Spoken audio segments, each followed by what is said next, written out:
Here's a number that shouldn't be possible. Last quarter, Nvidia's data center business grew 92%, and not off some tiny base, off billions. The company's worth about $4.7 trillion. The most valuable business on Earth. Roughly half of that revenue comes from a handful of customers. But that's not the strange part. Those same customers are now spending billions to build the chip that's supposed to kill it. Honestly, I'm glad you're here. I'm Andrew, this is Signal Tomorrow, and today we're taking apart the most crowded trade in the whole market. If you like your stories slow and serious, hit subscribe. It quietly keeps the lights on around here. Let's start with the number in the title, because it's already wrong. People call this the $4 trillion question. Nvidia crossed $4 trillion in the middle of last year, the first company ever to close above that line. Today it's closer to 4.7. And CNBC clocked a brief close above 5 trillion back in April. Pick whichever figure you like. It's still the biggest pile of value markets have ever handed one company. So what's actually holding it up? One engine, mostly. In fiscal 2026, Nvidia's calendar runs a year ahead, so that year wrapped this past January. Data center pulled in $193 billion, up 68%. Then last quarter set another record. $75 billion from data center alone, up 92%. The same quarter a year before? $39 billion. It nearly doubled in 12 months. Here's where most explanations go wrong. The story you usually hear is simple. Nvidia makes the best chip. And it does. But the chip is the least defensible thing Nvidia owns. The real moat is 3 walls standing behind the silicon. Every challenger we're about to meet is genuinely dangerous, and every one of them runs face first into the same 3 walls. Let's walk them. The first wall is CUDA, Nvidia's software layer, the thing developers actually write their code against. It's about 20 years old now. 4 million developers. More than 3,000 ready-made libraries stacked on top. Every major AI framework gets tuned for it first. Moving an optimized CUDA project onto a rival's chip can eat months of engineering and retesting. And that cost isn't really technical. It's organizational. Wall 2 is the wiring. Somewhere along the way, Nvidia stopped selling chips and started selling racks.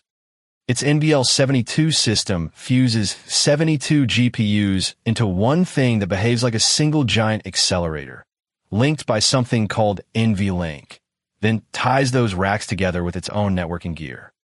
And that networking business is now huge. About $8 billion in a single quarter, up 162%. Quietly bigger than all of Cisco's data center switching. The third wall is the one you can't engineer your way around. Every serious AI chip needs the same 2 scarce ingredients: HBM, the stacked high-speed memory, and a TSMC packaging process called CoWoS that bonds it all together. There's only so much of each to go around, and Nvidia's already pre-bought years of that capacity. So a brilliant chip on paper can just sit there, starved. That's exactly why AMD is off in Korea, hunting its own supply. Now the challengers. Start with the strongest one you can actually buy today, AMD. Its MI455X carries 432 gigabytes of HBM4 memory and 19.6 terabytes a second of bandwidth. That's more than double the capacity and the bandwidth of NVIDIA's B200. On paper, it's a monster.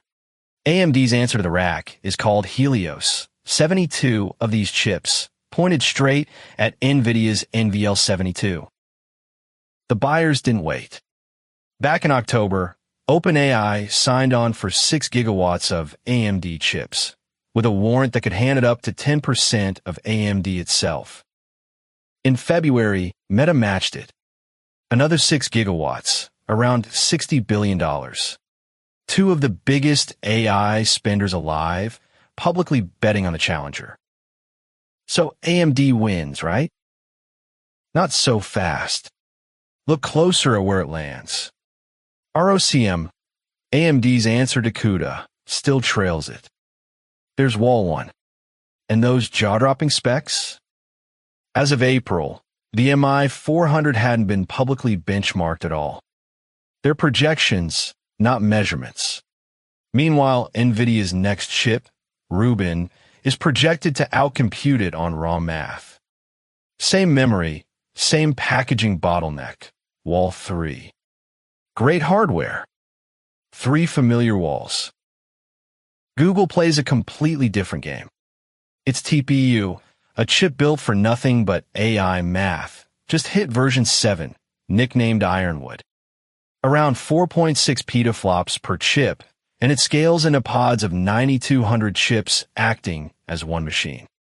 Google says it costs roughly 44% less to run than Nvidia's equivalent. It doesn't attack the moat at all. It just walks around it. Here's the catch with Google's TPU. You can't buy one. Not a single unit. It lives only inside Google's own cloud. You rent it there, or you don't get it all. And it showed up about a year after Nvidia's Blackwell. Google's now building software called Torch TPU to loosen CUDA's grip. But that's a bet on the future, not a weapon you can pick up today. Amazon runs the vertical play. Build your own chip, then run in your own cloud.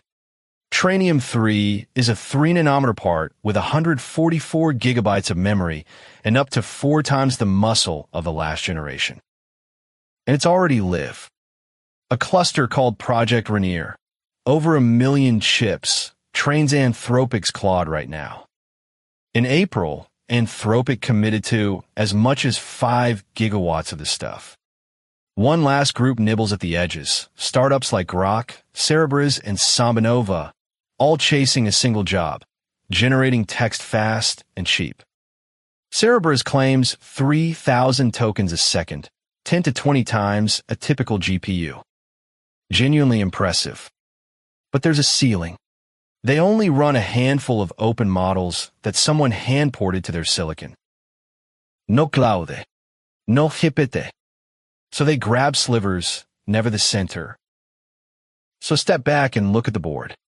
Every challenger we've just met is real. They're funded and they're shipping. And Nvidia still holds somewhere between 80 and 95% of the whole market. And it just grew 92% anyway. Read that line again. The same hyperscalers pouring billions into their own chips are buying record piles of Nvidias at the same time. Its biggest customers are also its rivals. Here's what we think is actually happening. The bet against Nvidia was never one chip landing a knockout. It's quieter than that.